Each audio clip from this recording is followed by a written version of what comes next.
মাননীয় শহীদ দক্ষিণ চৌধুরী ভাই, আপনাকে বলতে চাই, আপনার নেতা কর্মীরা যেভাবে মহিলা মা বোনদের মিটিং এর মধ্যে হামলা করছে, এর থেকে আমরা বুঝতে পারছি আপনার ইন্ধনে, আপনাদের সুপরিকল্পনায় মা বোনরা যখন বাংলাদেশ জামাত ইসলামীর পক্ষে সমর্থনে তারা ভূমিকা রাখছে, আগামী দিনে দাঁড়িপাল্লাকে তারা সমর্থন দেওয়ার অঙ্গীকার করেছে।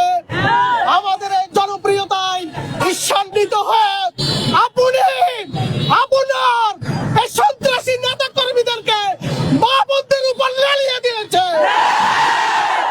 যদি তাই নাই হয় তাহলে লক্ষ্মীপুর 3 আসনের মধ্যে 16টি জায়গায় এই পর্যন্ত মা বোনদের প্রোগ্রামে তারা হামলা করেছে।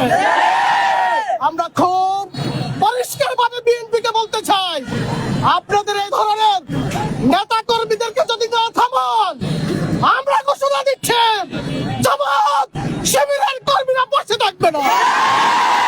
এখানে বাধা আসবে, সেখানে প্রতিরোধ করা হবে। আমাদেরকে আন্দোলন শিখাবেন না, সবচেয়ে করে বলছে।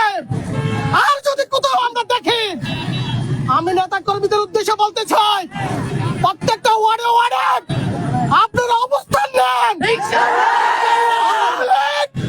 ছাত্রলীগের দুষ্ট প্রকৃতির সন্ত্রাসীদের মতো কেউ যদি জনগণের নিরাপত্তা